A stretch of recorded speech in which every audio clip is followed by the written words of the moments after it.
That definitely hurt things.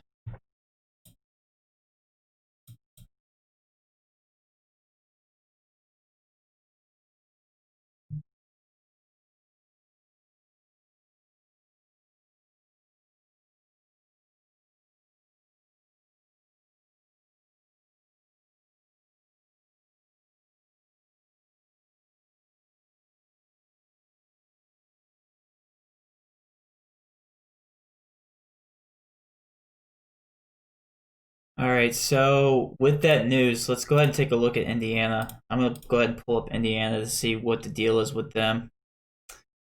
Have they even ruled out Brogdon on Roto yet? That's the main question. Yes, so the minutes should be updating pretty soon,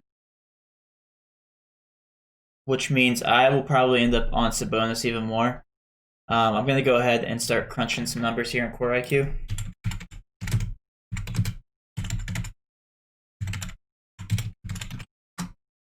And we'll go ahead and see what the usage looks like, because I know that's pretty helpful. So Indiana, let's go ahead and look at their injury report here. Indiana. So we take off Brogdon, pretty much the only usage hog. So let's go ahead and take him off the court. I can find a stupid name.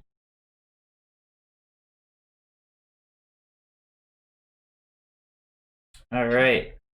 So Aaron Holiday gets the biggest boost, and he was announced a starter. Gets 0.09 fantasy points per minute increase. It looks like Jeremy Lamb gets another increase. I'm going to see if his minutes are actually updated. It doesn't look like they're updated just yet. So what I'm thinking, I have to really see the rotation before I can make a decision. But I'm thinking the Wizards are still going to be the chalky play. We might throw in a couple Pacers. It doesn't make much sense to go all in on Indiana just because of the low pace game. You want to take guaranteed points, and you know that the Wizards and the Knicks are going to be putting up points just because they both stink on defense. So I'm primarily going to put a majority of my plays into Washington. I'm not gonna be overreactive on that Indiana game just because, like I said, the low pace. But as we're just looking at, if we pull up this chart here, it looks like Aaron Holiday and Jeremy Lamb get the biggest boost and increase. Aaron Holiday 0.09 fantasy points per minute. That still brings him to 0.96 fantasy points per minute, which is right under 1. It's not that great. So they still haven't bumped up his minutes yet. He was announced a starter, so we'll see if the minutes increase here.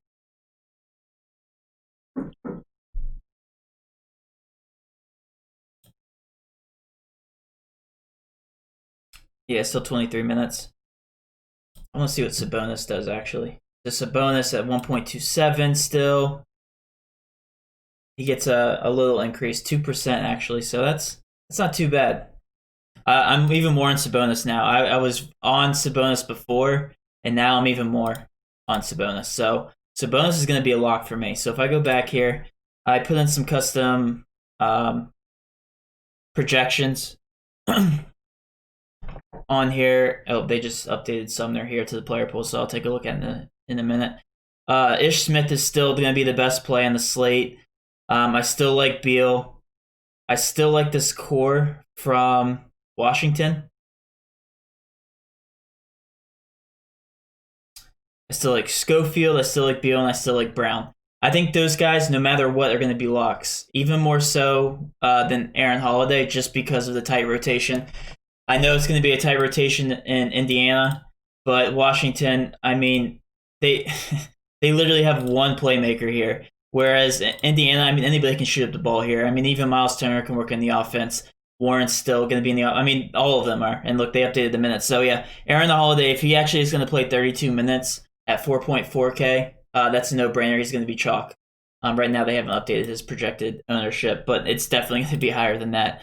4.4 at 32 minutes, he's going to be an auto lock for me as well. So really, the only plays that really stand out to me are going to be Aaron Holiday, Sabonis, and they might work in some Lamb. I don't know yet. Let's go ahead and look at his Lamb. He gets a 3.6% bump. Yeah, so he's a good play as well. Like I said, I'm not going to try to jam them in, though, over these Washington guys. Ish Smith, Schofield. Schofield's like, you can't pass up a guy that's 3.5 in 30 minutes. I don't care how bad he is. And they're playing the Knicks.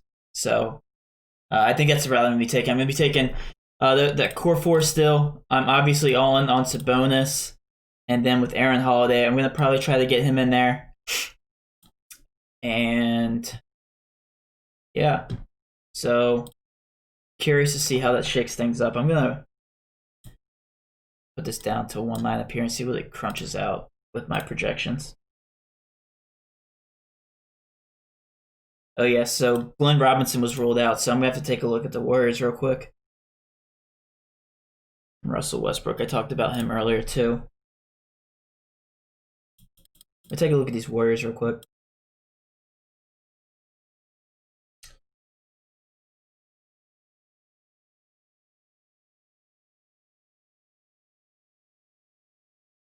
From the last game. Yeah. Steph, Clay, and Glenn. Let's go ahead and take them off the court.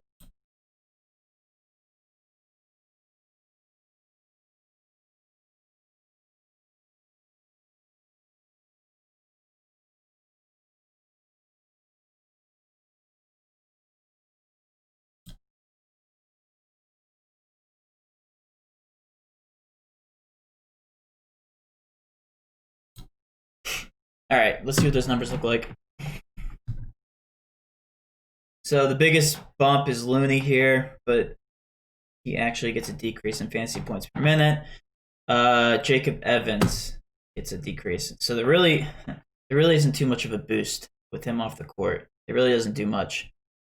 I'm going to look at their minutes, though. So yeah, Damian Lee at 4.3 playing 33 minutes. That's why he keeps getting thrown into my lineup. Alec Burks through 33 minutes, 5.3. There's not too much that changes by Glenn Robinson being out other than the minutes. But, they're very similar to Indiana, whereas like anybody can step up on any given night. You can't say the same thing for the Wizards. You know that Beal's going to step up, and then the other guys are just going to, fill in with assists and fill up the other categories. So, with the Golden State Warriors, you can't really plug and play anybody in particular on that team. I'm still going to be heavily on the Wizards here. Yeah, there's nobody outside of that core four that I like, though.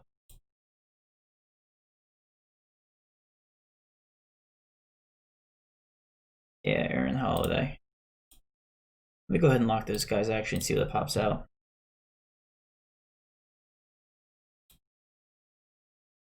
Aaron Holiday. Goes to bonus. Let's go these Wizards. 1, 2, 3, 4. Westbrook and Randall, I definitely don't mind that. So if you guys saw my video earlier, I was talking about Russell Westbrook, how being at 8.9K, he's just so underpriced just in general. I'm definitely still a believer in Westbrook tonight just because that game is going to be so high-paced. I mean, it's the Kings versus the Warriors. I don't think you can get a higher-paced game than that other than maybe the Pelicans. Westbrook, if you look here at his previous stats, it's like 8.9, so he'd have to score 44 fantasy points to cover his price tag. 56 fantasy points, 60, 53, 40.25. He's covered his price tag in literally every single game, like in the past 10 games, except for this one against Orlando, which was a low-paced game. So it doesn't make much sense to me why he went down in price. He literally went from 9.4 down to 8.9. So that, I don't know. That doesn't make sense to me. That's going to be probably my sleeper. Taj Gibson just got ruled out. If you guys are wondering why I'm looking down at my phone, that's the reason for it. Marcus Morris just got ruled out.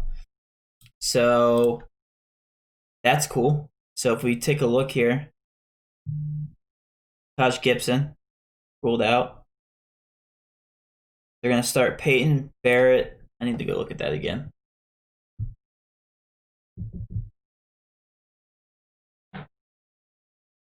They're starting Peyton, Barrett, Knox, Randall, and Robinson.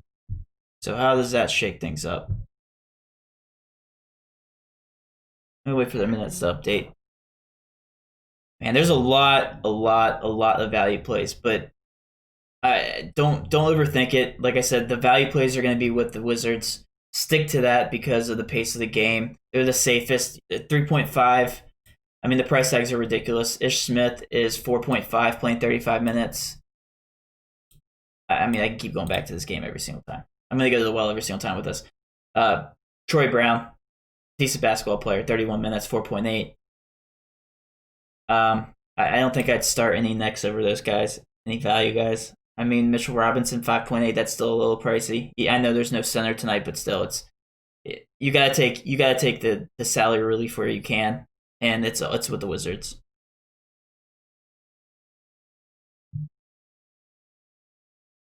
Jonas Valanciunas will start Monday. That's not really going to affect anything. All right, so let me go ahead and update again. Give me the same lineup.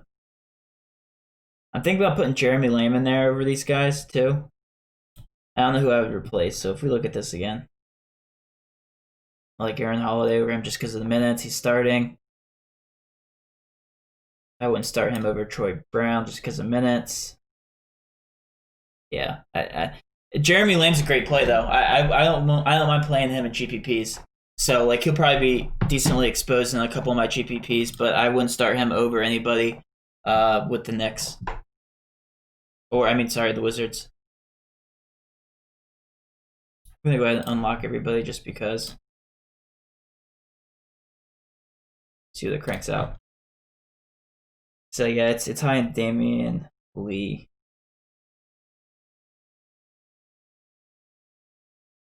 Yeah, I mean I don't mind Damian Lee either. I really haven't done too much research on him, so let me go ahead and do that while you guys are watching. So yeah, he's been hitting value.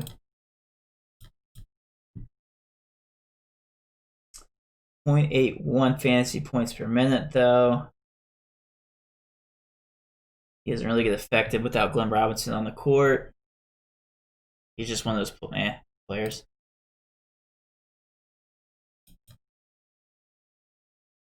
Might be chalky. What are they projecting ownership-wise on him?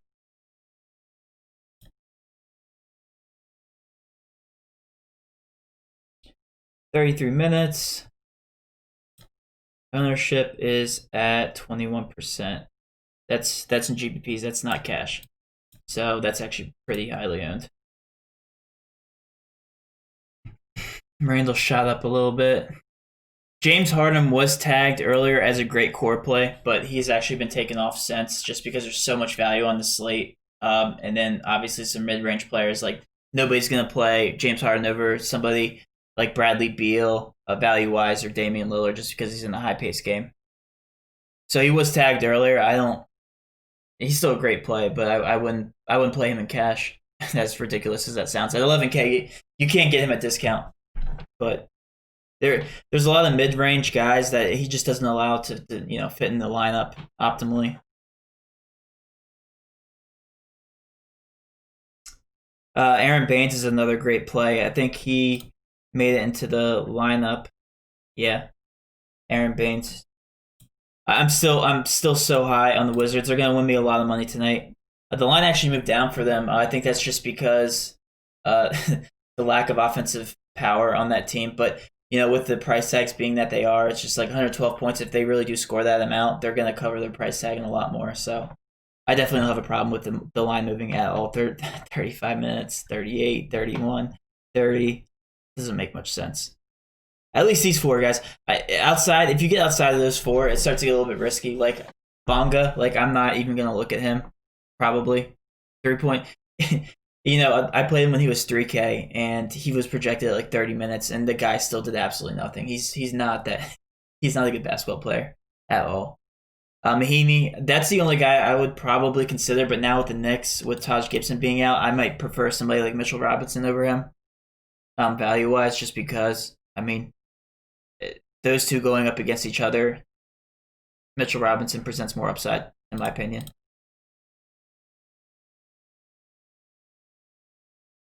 Gonna update to see minutes. 6:30's rolling around here.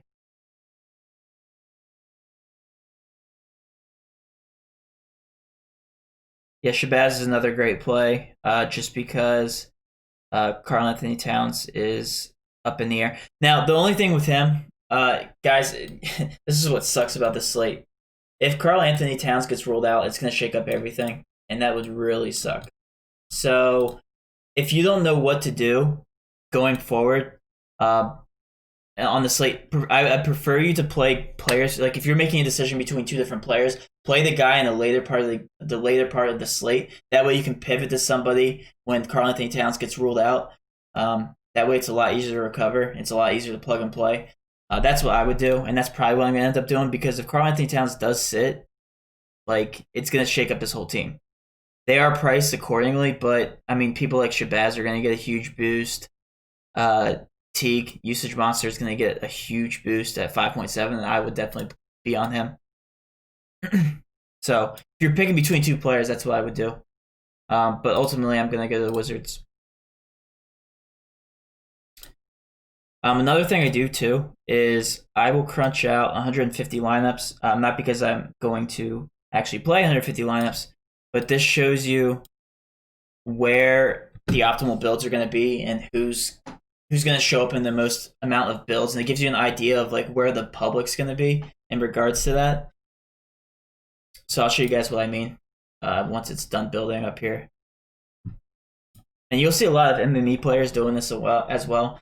They'll go ahead and they'll crunch out a ton of lineups, not because they're actually playing those lineups, but rather to see how many of those lineups contain a certain amount of players. It gives you a good idea of ownership too. So another thing I like to look at too is the player props because it shows you what the public's thinking as well. So, like for instance, Anunoby here, they're hammering the over on his actual physical points, and they're hammering the under on rebounds. So, like he would be a decent play just because he's going to probably score than his projected amount at 11.5 points, which is what they're projecting on DraftKings. I can look through those in a second, but let's go ahead and look here. So the chalkiest play on the slate is going to be Bradley Beal. Baines, like I said earlier, he's going to be underpriced. Ish Smith, those are going to be like my three locks. And then Russell Westbrook is showing up in a lot, but those are because of my projections. And Sabonis is showing up a lot, thank goodness, because that's one of my favorite plays on the slate. Damian Lee's going to show up in a lot. That's actually scaring me because I was not on him before, but I'm thinking just because of his ownership, I might actually fit him into a couple of my lineups. And then Damian Lillard, Julius Randle. I don't know Whiteside. I don't know why Whiteside keeps popping up. I want to see what his price tag is. Whiteside is always a scary play, as you guys know. Come on.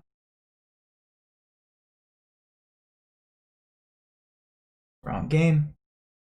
Wrong team. All right, Whiteside, 7.9. So, yeah, he did get a little bit of a price decrease. I'm assuming he's getting that price decrease just because of how... Holy cow, he's been killing it.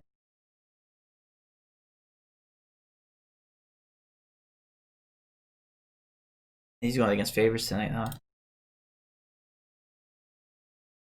Yeah, favors is 26 minutes, 5.2. What's his projected ownership? See, that's the thing with Whiteside is like you never know how good he's going to do, and the public also agrees because he's only projected at 15% ownership. I'd only play him in GPPs. Still, I mean, I didn't know he's been killing it like that. I mean, he's pretty consistent too. You think of Whiteside as one of the most inconsistent players in the NBA, and then he goes and repeats 50 plus DK points per game. gonna go ahead and keep refreshing. This is what I do for minutes too, because if I miss like a last minute update, it can screw up all my projections. Oh yeah, so as I was saying with the lineups, look how many lineups I've built. I've done this 18 times. So yeah, this gives me a good idea. So like Bradley Beal, Baines, Ish Smith, and probably Westbrook are going to be, and Sabonis are going to be my locks. I could keep going, but those guys are definitely going to be high owned, and it looks like they're going to show up in a lot of optimal builds. They're even tagged on Roto Grinders as being good plays. Um, Westbrook, I might not be as high on just because of his ownership, but I still think he's a fantastic play in a pace game. Like he's gonna, like if you're playing a bunch of really high end guys and you put Russell Westbrook in there, I'd feel pretty good about my chances for him to differentiate yourself amongst the field.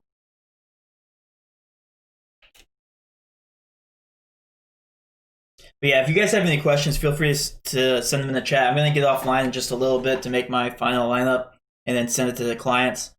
If you're not already a member of Daily Grind Fantasy, please go ahead and go onto the website.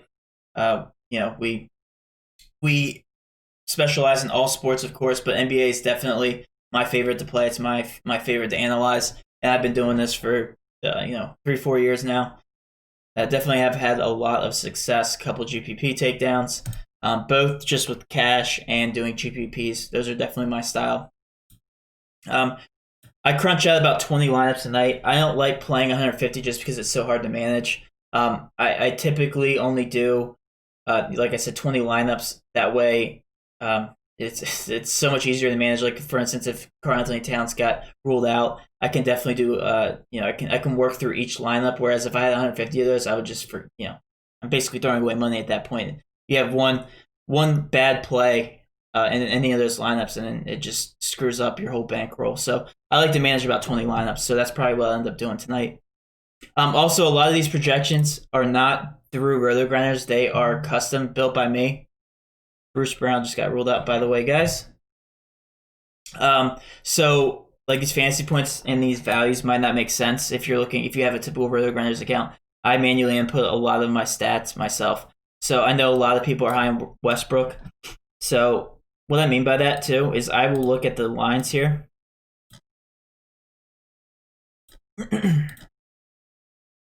Like Westbrook here, 24.5 regular points he's projected, right?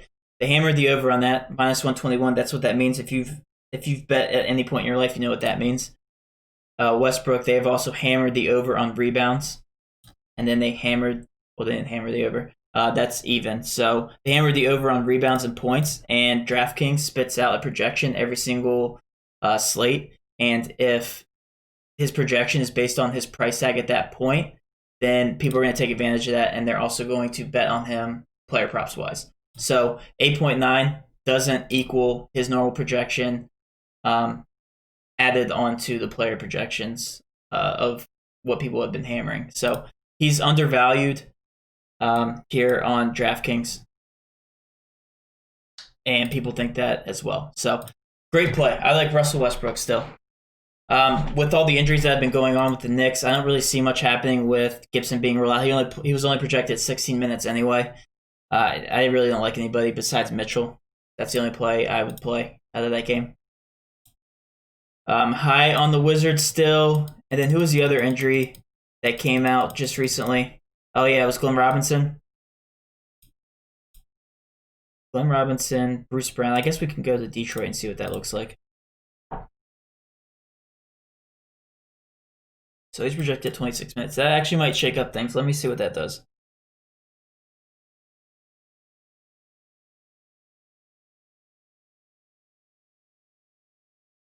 Still 26 minutes. Let's wait for that to update, guys.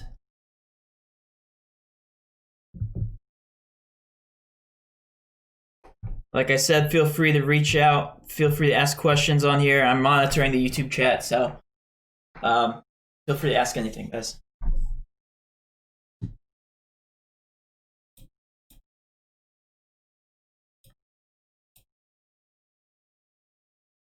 Nope, nothing's updated yet.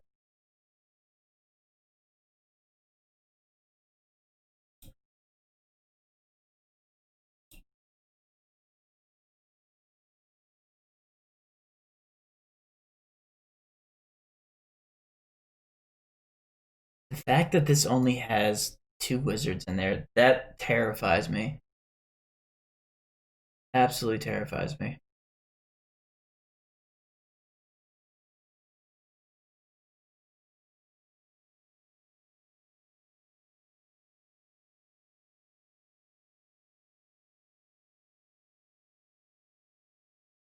How did Kevin Porter make it?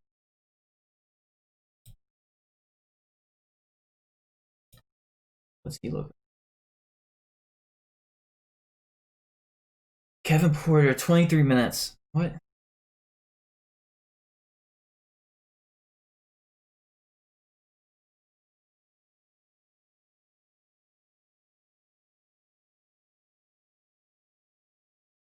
Damian Lee still 33 minutes. I think I'm gonna end up playing him.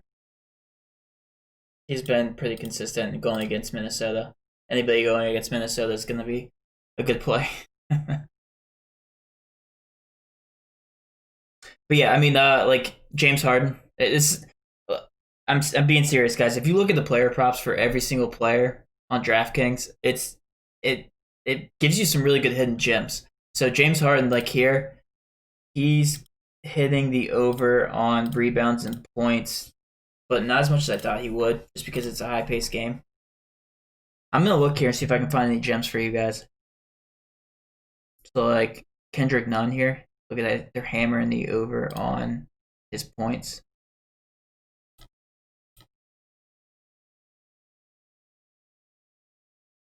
I just lost him.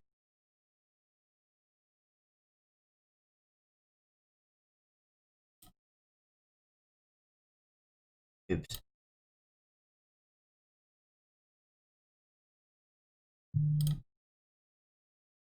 Thon Maker will start ahead of Andre Drummond on Monday. Just got that news, guys. Interesting. Wonder what that's about. Yeah, so they just hammered the over on his points. So let's go and take a look at that. Start ahead of Drummond. What does that mean? I don't think they updated minutes. I'm going to update again.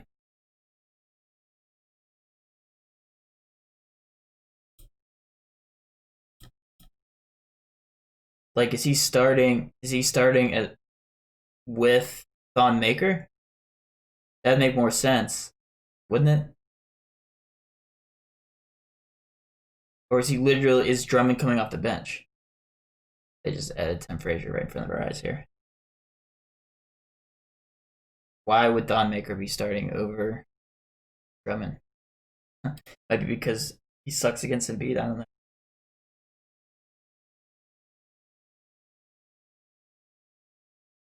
Very interesting. I don't know. I don't know.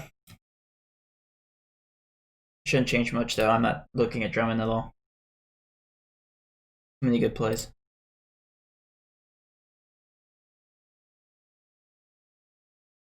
All right, let's go ahead and build my lineup. I guess I can do that on stream. No, I won't stream. Just kidding. All right, I'm going to get off in about 5 minutes. If you guys want to ask some more questions, feel free. I'm not locking him. They actually, it looks like Schofield's percentage ownership actually went down. That's interesting. I wonder why that. Probably because he sucks. But again, like he's never played over 30 minutes. So I mean, in the minutes that he was given, he only did horrible this game. He still got 11, 21.5. He's only 3.5, so he literally only has to get to 17 points for him to hit value. And against the Knicks at that. I don't know.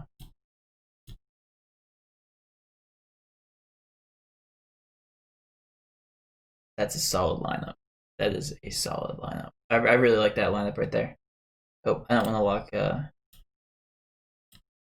Randall though.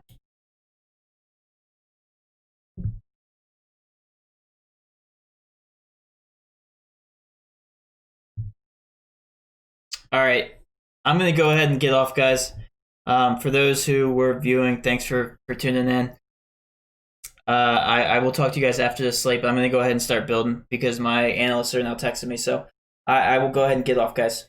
Thanks for tuning in, though.